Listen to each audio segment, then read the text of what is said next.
Zimbabwe blocked him, broke him, and pushed him to the edge. Then one sentence in the constitution changed everything: his fortune, his country, and the future of mobile phones.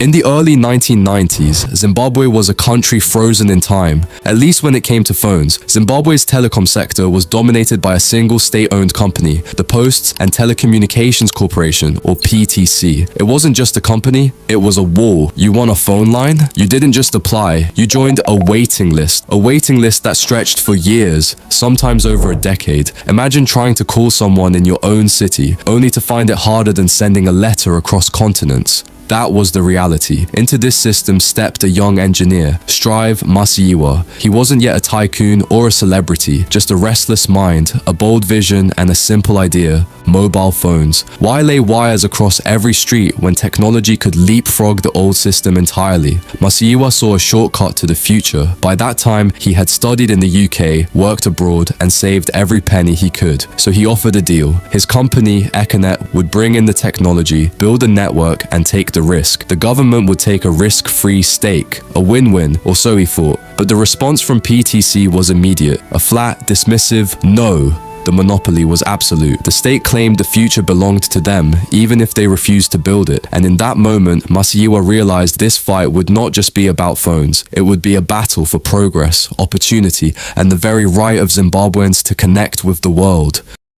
For most people, a final no from a state giant would be the end, but Masiyiwa believed the rejection wasn't just bad policy, it was illegal.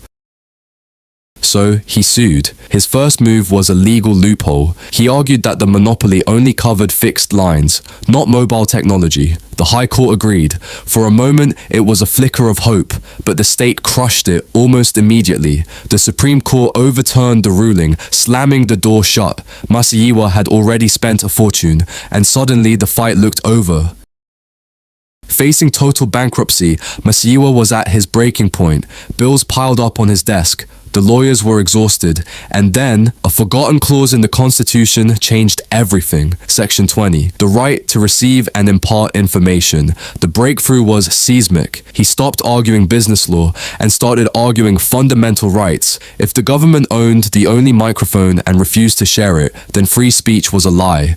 By blocking a private network, the state wasn't protecting a company. It was violating every citizen's right to communicate. The dispute was no longer about a license. It was a constitutional crisis, and now it was a fight the state couldn't ignore. Filing a constitutional case transformed Masiyiwa from a business nuisance into an existential threat. The system unleashed everything: political intimidation, economic blacklisting, accounts frozen, a calculated siege to bleed him dry. He sold personal assets just to keep the case alive. At home, his wife Tsitsi stretched every dollar, trying to hold their life together while the court battle drained everything. It was brutal, but Masiyiwa would not break. In 1995, the Supreme Court ruled in his favor. The monopoly was an unconstitutional violation of free expression. Even then, the government delayed every step, hoping he would give up.